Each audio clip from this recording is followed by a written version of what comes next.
Bien, buenas tardes a todos los que estáis conectados por tercer día consecutivo a este segundo Congreso Internacional de Humanidades Digitales. Nuevamente agradecimientos desde la Universidad Católica de Valencia y desde la Universidad Católica de Ávila por estar conectados y por vuestro interés en el simposio. En esta ocasión vamos a empezar con una ponencia de uno de los organizadores, junto con José Antonio Calvo, del grupo TEIPAC de la Universidad Católica de Ávila, que es David Sánchez.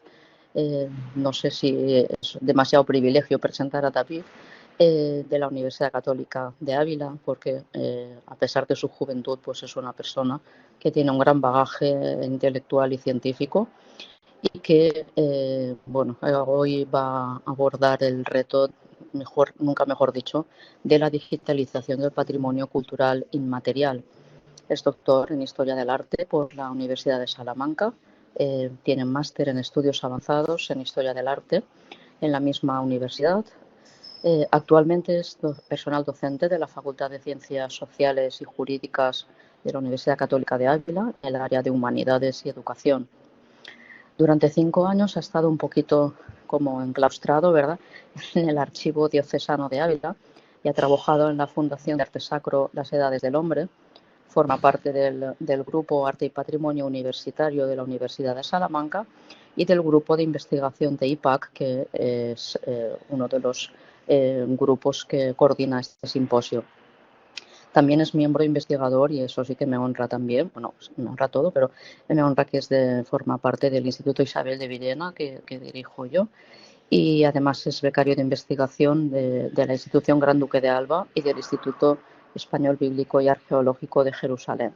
Bueno, autor de muchos artículos sobre patrimonio cultural, arte, historia medieval, coordinador general del proyecto Mediteller, orientado a la puesta en valor del patrimonio cultural inmaterial de distintas regiones de Europa, miembro del equipo investigador de un proyecto europeo dedicado a la capacitación de personas mayores para la enseñanza y divulgación del patrimonio cultural y ahora, pues digamos, casi que responsable en la sección de coordinación y organización de proyectos, además de sus investigaciones.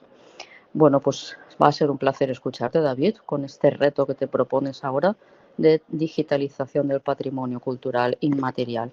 Cuando quieras, te cedo la palabra y gracias. Muchísimas gracias, Ana. Muchísimas gracias por tus palabras, por tu presentación. A veces estas presentaciones resultan abrumadoras, ¿no? Y incluso se siente uno que lo que se dice de él es inmerecido. También gracias, por supuesto, a José Antonio, a los dos, por la organización directa de este Congreso de Humanidades Digitales. La verdad es que me siento orgulloso porque siempre se dice eso de que nadie es profeta en su tierra y, sin embargo, me habéis dado la oportunidad de poder hablar en un congreso organizado por mi universidad, por mi grupo, mis dos grupos de investigación, como digo, ¿no? Tanto IBEMIR como TEIPAD. Así que muchísimas gracias por la oportunidad. Lo que voy a hacer es compartir pantalla. Esta idea que os traigo hoy, ¿no? Del reto de la digitalización del patrimonio cultural inmaterial. Veremos por qué reto. Pero en cualquier caso, bueno, es una oportunidad, creo, este Congreso de Humanidades Digitales para sacar a la luz cuestiones que a veces no nos planteamos realmente, ¿no? Como es el proceso de adaptar a las nuevas tecnologías, a los nuevos recursos y medios digitales, una serie de elementos patrimoniales que a veces, bueno, pues no les damos la importancia que realmente tienen, como esto de aquel patrimonio intangible, aquel patrimonio inmaterial. Entonces, esta propuesta también, esta comunicación, está en línea, está asociada a un proyecto europeo que estamos desarrollando y que ayer el profesor Donato Berrastro ya tuvo la oportunidad de hablar un poquito de él, el proyecto Mediteller. Él lo hizo desde el punto de vista de Italia, del sur de Italia. Me honra ser el coordinador de este proyecto y es por eso que voy a presentar de alguna manera avances y características de los procesos de digitalización que estamos llevando a cabo dentro de este proyecto junto a nuestros socios de Polonia, Bulgaria e Italia. Somos distintas universidades, asociaciones, fundaciones culturales que estamos trabajando en esto y bueno, pues nuestro objetivo es digitalizar para conservar, para preservar y transmitir el patrimonio cultural inmaterial. Por eso la ponencia va a quedar organizada de la siguiente manera. primer lugar, me gustaría introducir con algunas cuestiones generales en torno al patrimonio cultural inmaterial y su digitalización. Bueno, pues aspectos que creo que resultan fundamentales para poder entender mejor el motivo de este proyecto y el motivo de su importancia. Por otro lado, también ya hablaremos del objetivo como tal. ¿Cuál es el objetivo? Pues conservar el patrimonio cultural, pero uno muy en concreto, un tipo de patrimonio cultural inmaterial en concreto, que es aquel que pertenece a las zonas rurales.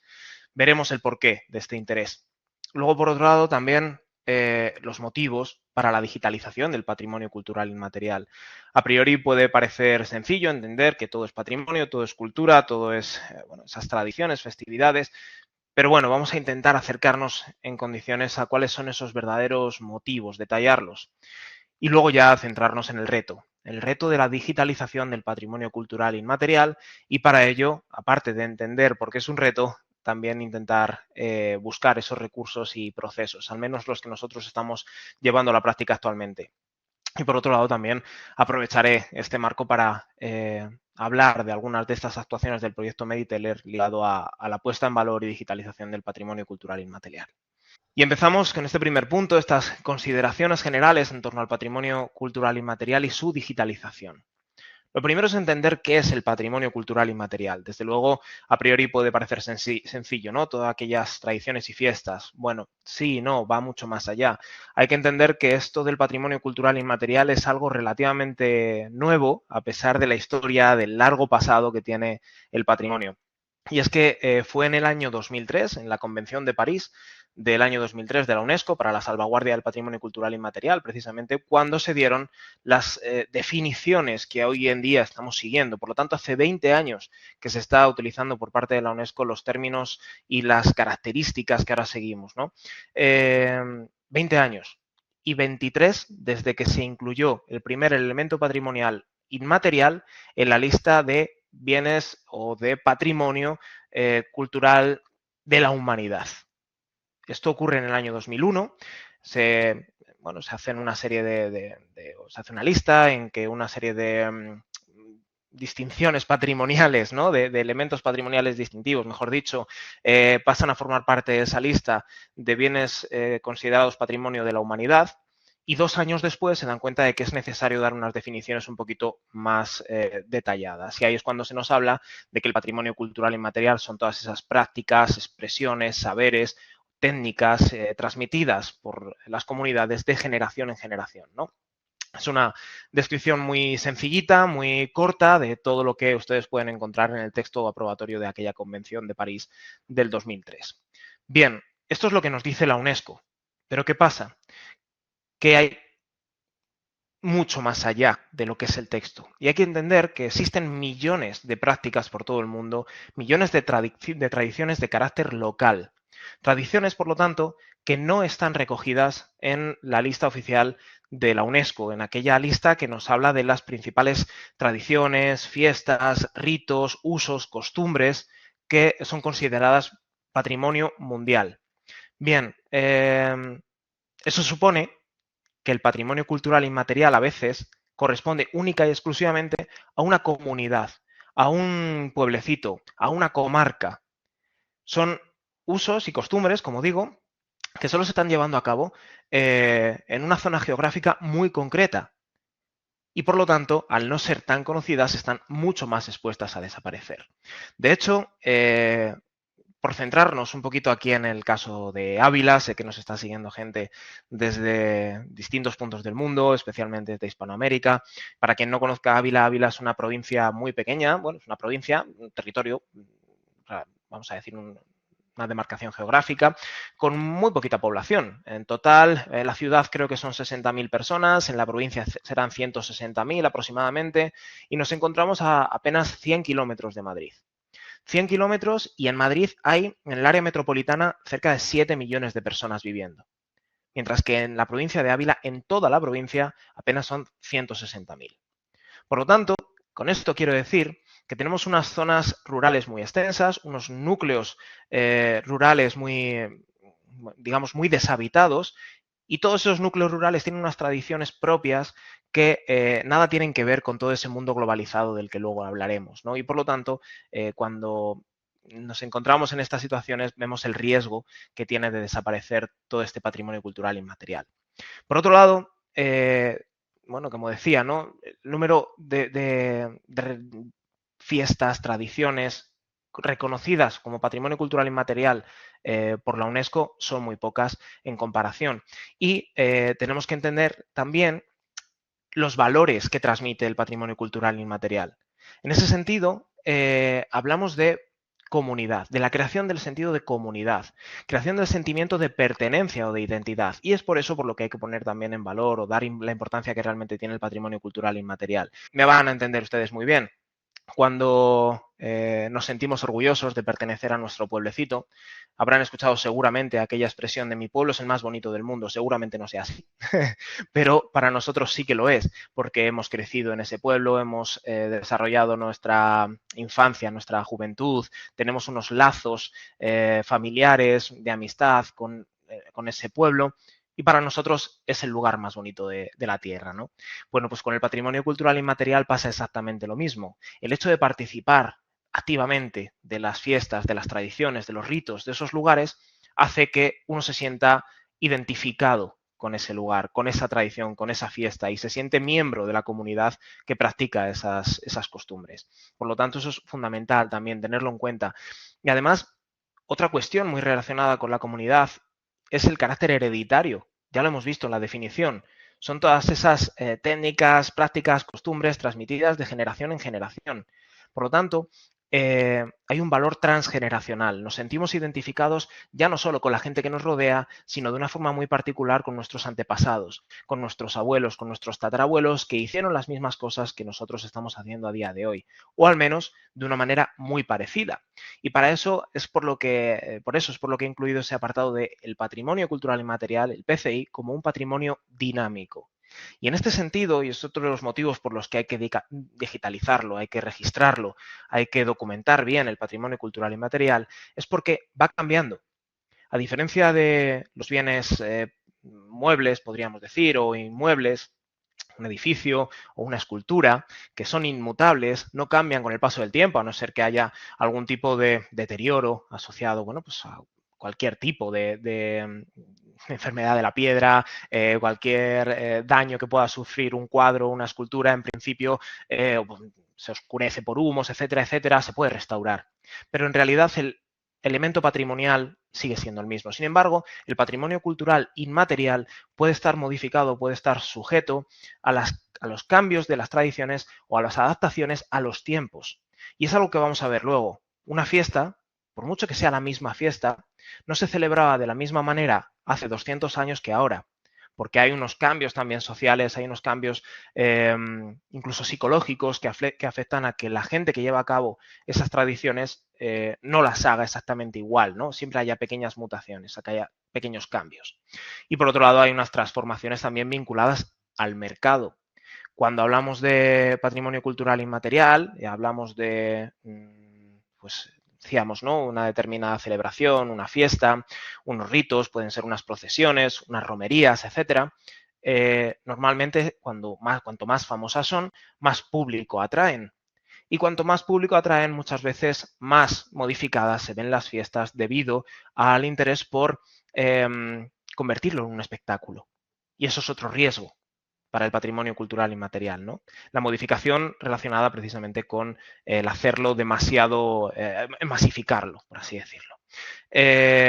Y es por eso también que debemos de digitalizar el patrimonio cultural inmaterial tal y como se celebra a día de hoy y todas las referencias que nos permitan conocer cómo se celebraba antiguamente.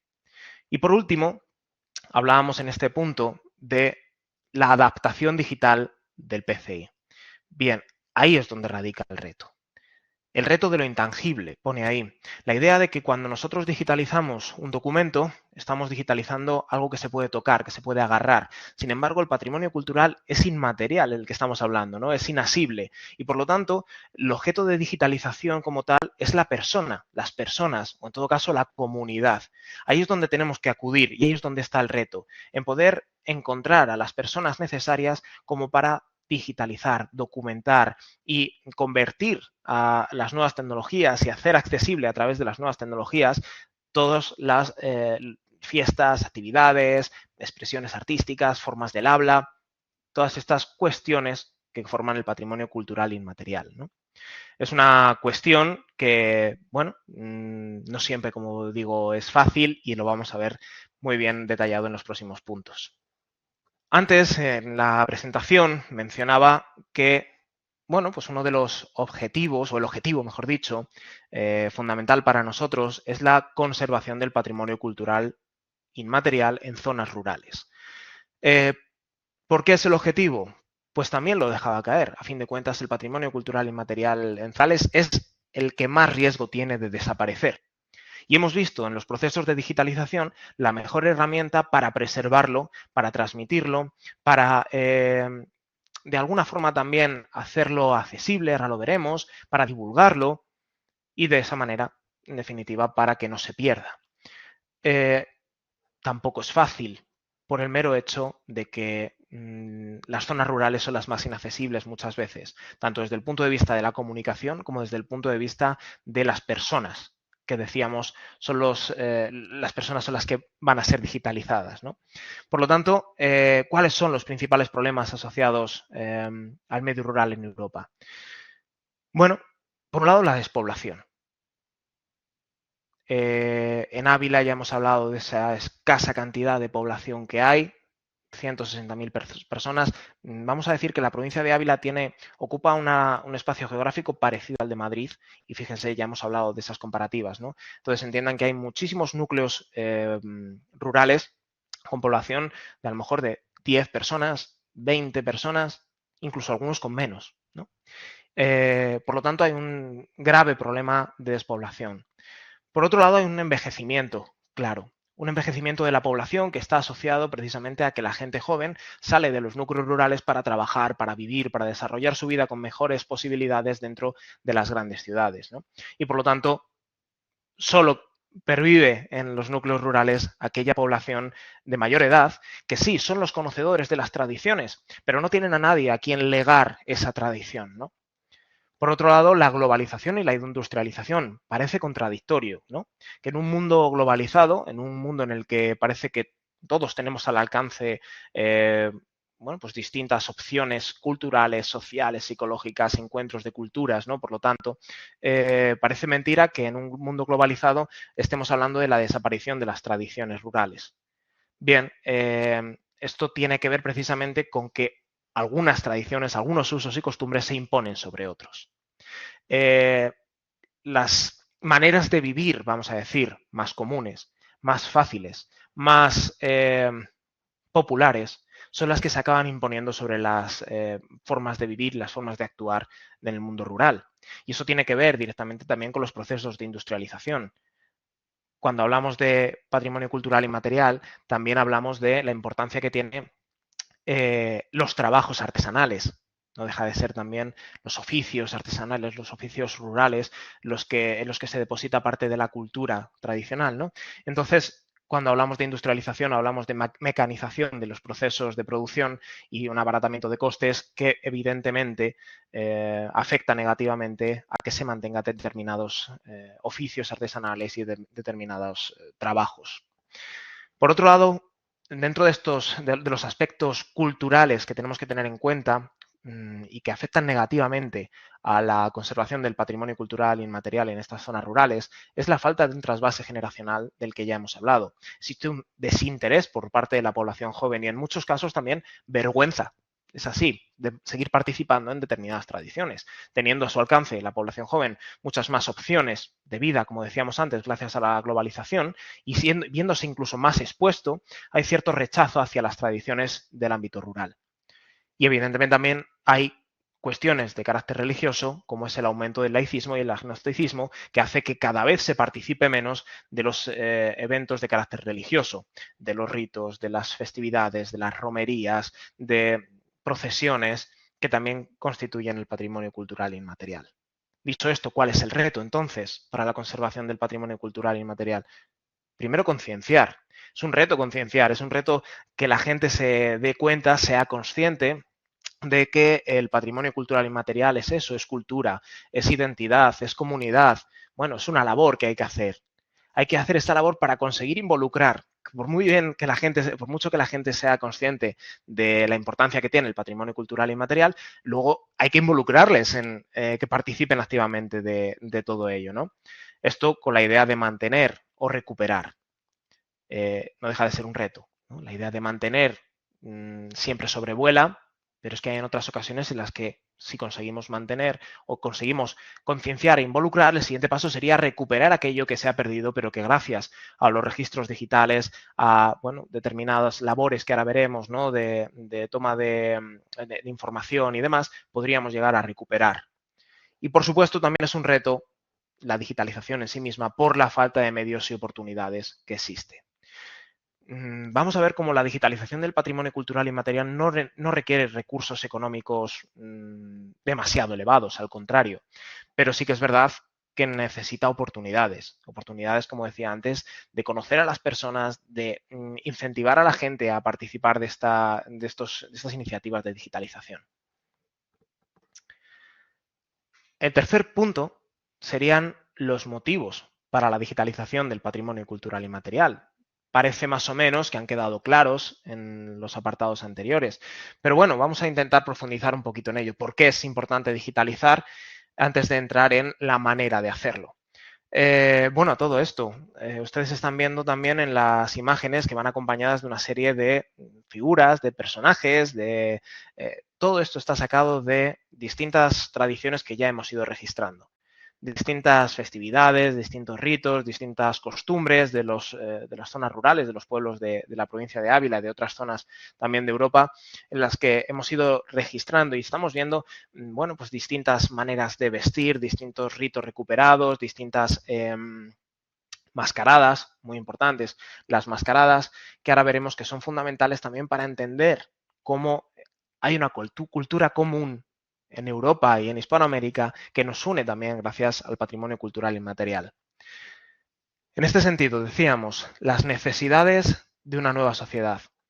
Bueno, la sociedad en la que nos encontramos actualmente es una sociedad plenamente tecnológica y plenamente comunicada. Por lo tanto, cuando hablamos de digitalizar el patrimonio cultural y material, lo que hacemos es intentar adaptarlo a esas necesidades. Si todo en la sociedad contemporánea está digitalizado o está es un aspecto tecnológico, se resume a aspectos tecnológicos, ¿por qué no también volcar al ámbito tecnológico el patrimonio cultural inmaterial? Luego, por otro lado, también tenemos esos cambios culturales, religiosos, demográficos y psicológicos que tenemos que tener en cuenta. Veo que alguien está por ahí subiendo y bajando la mano. Vamos a ver si conseguimos dejarlo ahí un segundito y luego ya si hay alguna pregunta responderemos al final. Decía, bueno, pues tenemos esos cambios culturales, esos cambios religiosos, demográficos y psicológicos que también afectan a esta nueva sociedad en la que vivimos, que por lo tanto, para involucrar a la gente, como decíamos antes, para concienciar a la gente en los procesos de digitalización y la necesidad de preservar el patrimonio cultural y material, tenemos que adaptarnos también a estos cambios culturales, ¿no? Y tenemos que ser conscientes de que la manera de hacer llegar el PCI a las personas va a ser otra y va a ser distinta a hace apenas unas décadas. También hablo ahí de la realización del PCI para la divulgación. Esto es fundamental. Tenemos que tener en cuenta algo asociado también, que es la facilidad de acceso al conocimiento. La digitalización lo hemos ido viendo en el resto de ponencias que se han presentado los días anteriores, ¿no? El lunes y el martes. La digitalización hace que todos entendamos de una forma mucho más, o tengamos la posibilidad de acceder al conocimiento de una forma mucho más sencilla, pero también que entendamos en lenguaje digital cuestiones que aparentemente nos resultarían muy complejas, ¿no?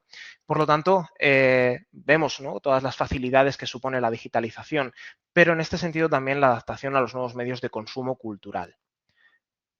Es cierto que se trata de fomentar siempre el turismo, el viaje, el conocer de forma personal o presencial, mejor dicho, las tradiciones o el patrimonio en general, pero también es cierto que el principal medio de consumo cultural actualmente ya ni siquiera es la televisión, ya ni siquiera son los ordenadores, sino que son los teléfonos móviles, las tablets, porque un ordenador puede que no siempre lo llevemos con nosotros, pero el móvil sí, siempre va en nuestro bolsillo.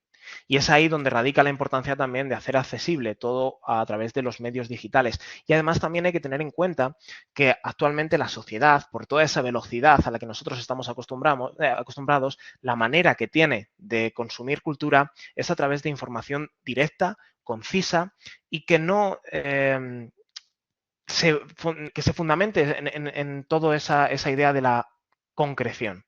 ¿Vale? Y entonces, por lo tanto, es muy importante que la digitalización del patrimonio cultural también ofrezca estas posibilidades, ¿no? De informar directamente de aquello que interesa a la gente, sin dar demasiadas vueltas. Y luego también es importante, dentro de esta idea de la divulgación a través de la digitalización, de la comunicación transfronteriza. Y en ese sentido es donde se encuadra también el proyecto Mediteler. Nosotros estamos trabajando, ya lo he dicho antes, con Bulgaria, con Polonia, con Italia, pero es un proyecto que esperamos vaya a más y que crezca y que se involucre en distintos países, ya no solo de Europa, sino que ojalá en un futuro también de América y de otros lugares del mundo, ¿no? La idea de que, como decía antes, muchas de estas mascaradas, muchas de estas tradiciones que aparentemente podrían ser únicas de nuestro pueblo, de nuestra zona, tienen un hermano casi gemelo en otro punto del mundo. Y entonces es ahí donde surge también los estudios antropológicos, es donde surge también de alguna forma la importancia de entender el PCI a través del entendimiento de la sociedad y el entendimiento de la parte más antropológica que incorpora todo esto. Por otro lado, hablamos de sostenibilidad del medio rural a través del PCI. Hemos hablado de turismo. Evidentemente, el fomento del turismo es fundamental. Es indispensable para mantener, en muchos casos, o para fomentar la sostenibilidad del medio rural. Todas estas tradiciones, todas estas costumbres se desaparecerían si no participase la gente de ellas. Ya no solo la gente del pueblo, sino la gente que va al pueblo a poder participar. Y bueno, en este sentido también es muy común el entender que buena parte del patrimonio cultural inmaterial no está al alcance de todo el mundo, ya lo hemos dicho antes, solo se desarrolla en algunas zonas rurales. No es, por ejemplo, estoy pensando en el flamenco, ¿no? El baile flamenco o el flamenco en general, que tienen seguidores por todo el mundo. No se conocen tanto como las fallas de Valencia, que también han sido declaradas Patrimonio Cultural Inmaterial de la Humanidad, sino que es público del entorno el que debe acudir. Cuanto más divulgación se dé al patrimonio cultural inmaterial gracias a los procesos digitales, más fácil va a ser involucrar a la sociedad y más fácil va a ser que le resulte atractivo para poder visitarlo y participar de este turismo cultural. Evidentemente esto repercute positivamente en la labor profesional de la gente de los pueblos, ¿no? Existe un incentivo a la labor profesional, trabajos tradicionales, ¿no? Hablamos, por ejemplo, de que estoy pensando en algunas fiestas que hemos visitado donde se requiere, por ejemplo, cestos de mimbre para celebrar la fiesta. Eso implica que haya un artesano, ¿no? Un trabajador del mimbre que realice esos cestos. Cuanto más grande, más popular, más importante sea esa fiesta, más trabajo va a tener esa persona y va a incluir a otros trabajadores quizá, ¿no? Bueno, son simplemente ejemplos que nos permiten entender la importancia de la digitalización. También trabajos a través de ecomuseos, los operadores culturales, veremos luego a qué nos referimos con estos operadores culturales, ¿no? Pero en realidad no dejan de ser profesionales y no profesionales que se dedican al fomento de la actividad cultural en zonas rurales. Y, por supuesto, también dentro de la sostenibilidad, la ampliación de las redes de comunicación en entornos rurales gracias a los medios digitales, sobre todo.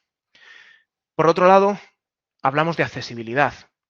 Y es que otro de los hitos de la digitalización es mejorar el acceso a colectivos desfavorecidos. Gracias a la digitalización se están rompiendo barreras físicas que impedían muchas veces el acceder al conocimiento, pues por ejemplo a las personas con discapacidad, independientemente del tipo de discapacidad. Gracias a una plataforma virtual se pueden implementar sistemas alternativos y aumentativos de comunicación, los SAC, que van a permitir a las personas con discapacidad intelectual entender mejor lo que se está desarrollando en una página web, los contenidos de una página web. También a través de los subtítulos para personas con discapacidad auditiva.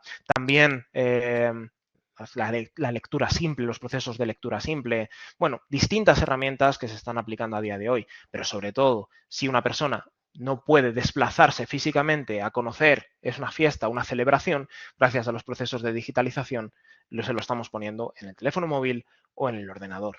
Lo mismo ocurre con las personas mayores. Y en definitiva, esta accesibilidad repercute directamente en los procesos formativos. Si estamos hablando antes de concienciar para incentivar la participación de las personas, la concienciación comienza con una formación, ¿no? Y por lo tanto en entornos educativos, pero a todos los niveles. No solo pensemos en educación para los más jóvenes, sino también para los adultos. Por lo tanto, hemos visto esos motivos generales, hemos visto los retos y hemos visto las características, o perdón, el objetivo y las características. Nos queda ahora hablar del reto como tal, ¿no? ¿Cómo hacerlo? Bien, el patrimonio cultural inmaterial, desde luego, podría ser, ¿no? Según lo decimos, cómo se va a digitalizar aquello que no se puede tocar, ¿no? Evidentemente tenemos alternativas. No todo en el patrimonio cultural inmaterial es de carácter intangible.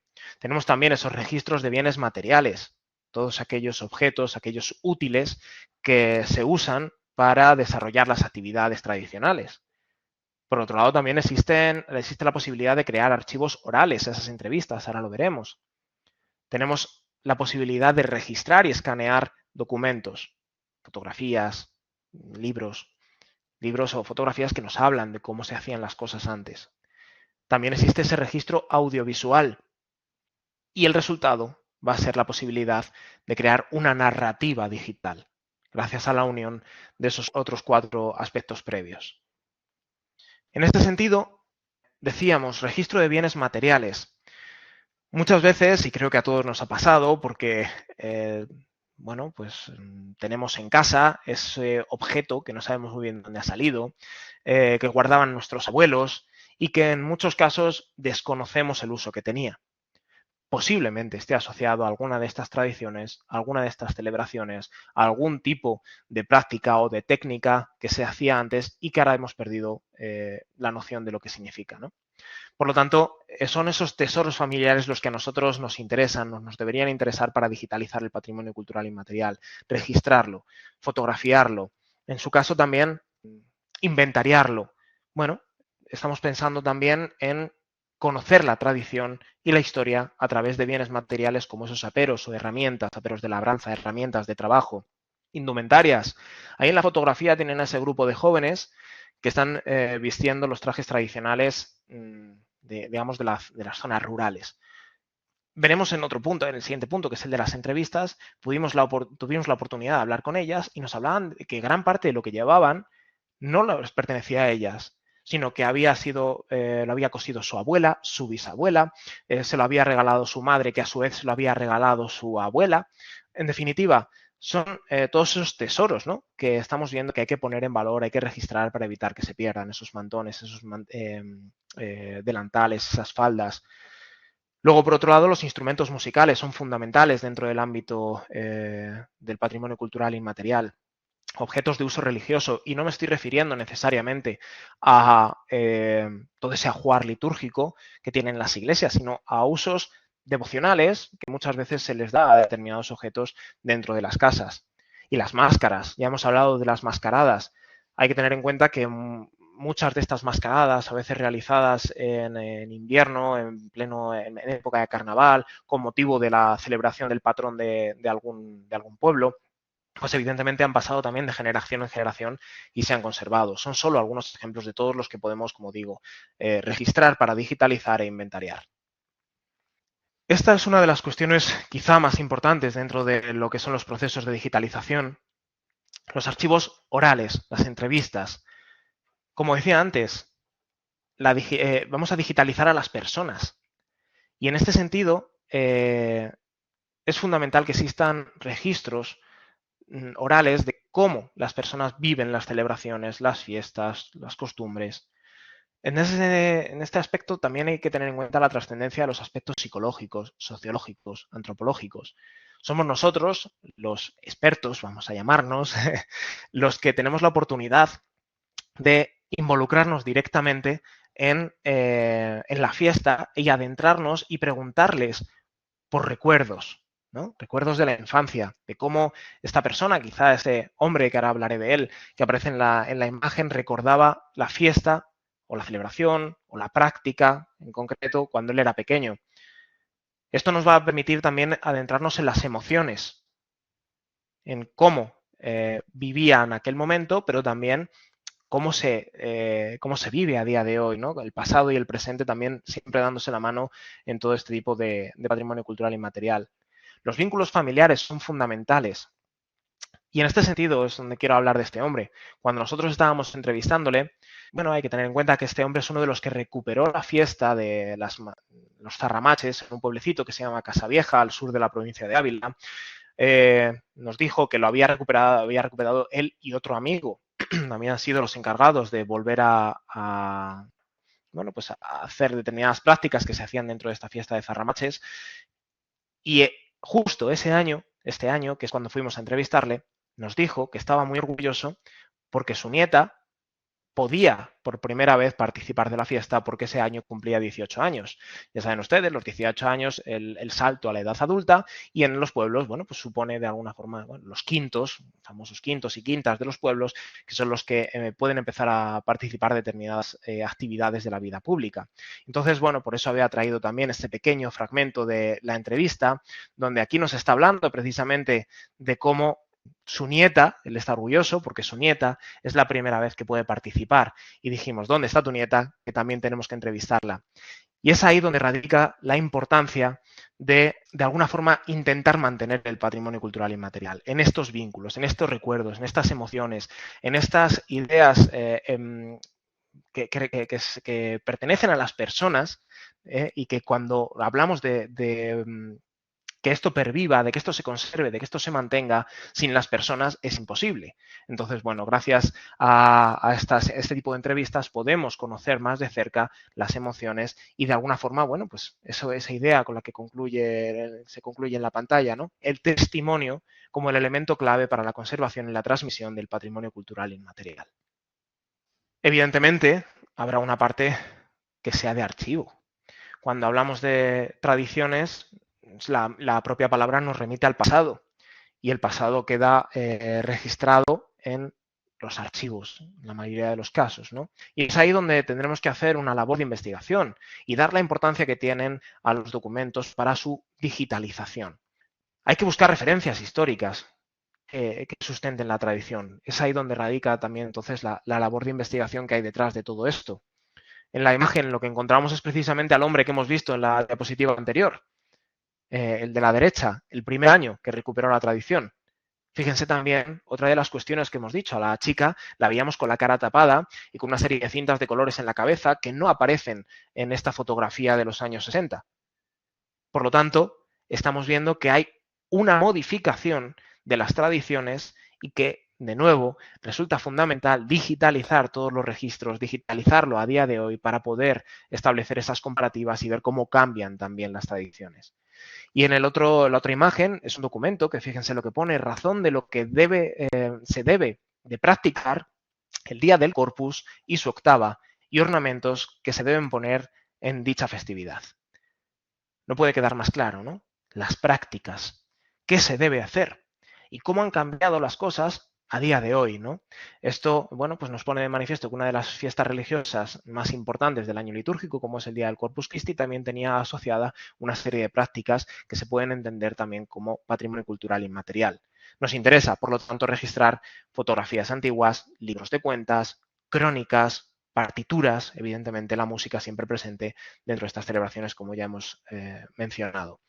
Por supuesto, esto está muy relacionado con algunas de las ponencias y de las comunicaciones que ya se han hecho, ¿no? Todo lo que es la labor documental que hay detrás de la digitalización y todos los procesos de digitalización que existen aplicados al entorno documental.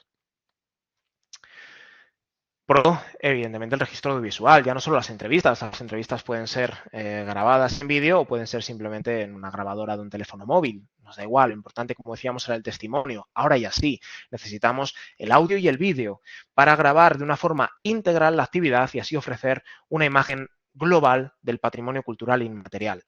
La idea es que empecemos con los preparativos y acabemos cuando ya se está recogiendo la fiesta, ¿no? La fiesta, la actividad, nos da igual, ¿no? La costumbre del tipo que sea. Es la única manera que existe de poder digitalizar, de poder preservar y poder conocer todas las particularidades de una celebración. Para cualquier persona que es ajena a un pueblo, a una localidad, es importante conocerlo de principio a fin. Por otro lado, tenemos que hablar de aspectos sonoros. En este sentido, podemos hablar de aspectos sonoros, dentro de estos aspectos sonoros, la música, los ruidos, las formas del habla. Es decir, por un lado la música, pero también los ruidos. Pienso, por ejemplo, en el silbo gomero, la isla de la Gomera, otra tradición considerada patrimonio cultural inmaterial. No es música, es un sonido, ¿no? También las formas del habla son patrimonio inmaterial, las expresiones típicas de algunos pueblos, de algunas zonas rurales, aspectos visuales, por supuesto, dentro de ellos los bailes, no solo los bailes, sino también determinados movimientos, las técnicas de trabajo, el desarrollo de los ritos y las celebraciones. Y todo esto, todos estos 4 puntos que hemos visto, nos van a llevar a la narrativa digital, a la idea de transmitir a toda la comunidad la importancia del patrimonio cultural inmaterial mediante una narrativa digital a través de los video storytelling. Este concepto de storytelling no es nuevo, ya, bueno, pues no deja de ser el arte de contar historias, pero de las últimas décadas se ha aplicado de una manera, digamos, mucho más directa al marketing y al marketing digital, porque la idea del storytelling es transmitir ideas concretas, ideas directas, que resulten impactantes y que de alguna forma involucren al espectador. Lo vemos con los anuncios muchas veces, ¿no? Anuncios en televisión, anuncios en radio que nos lanzan un mensaje directo.